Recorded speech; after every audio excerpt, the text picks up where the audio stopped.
Hey everyone, welcome to Suburban Stone Age.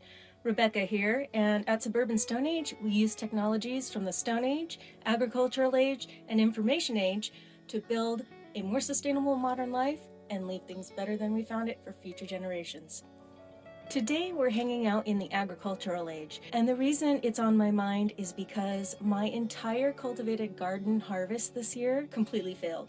We had a rat population explosion, and in the scourge they ate every single piece of fruit, ripe or not, that could be eaten. Basically have nothing in my gardens and no fruit on my trees.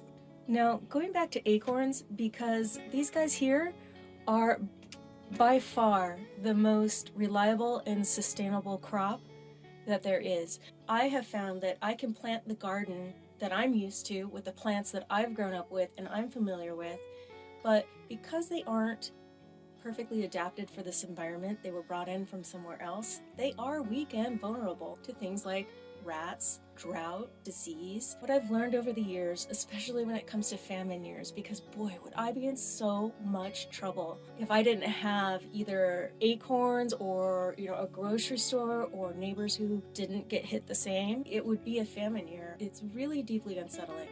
So what I've learned is that in the long run, you're really better off just rolling with what it is that already grows here really well naturally. That's what these acorns are. They're a nutritious and delicious staple food that the Indians of California, or at least what we call California today, have been using for tens of thousands of years as a staple food source.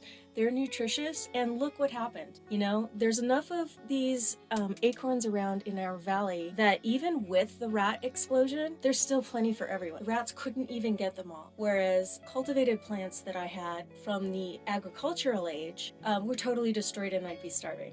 So I put these guys here in the Stone Age, and that's because it's a wild food, and if you work in rhythm with what's already adapted for your climate, probably will have better long-term success than trying to rearrange whatever you have to fit what you think you know, even if it isn't appropriate for the climate. So that's today's lesson. Thanks for checking in. We'll talk to you again very soon.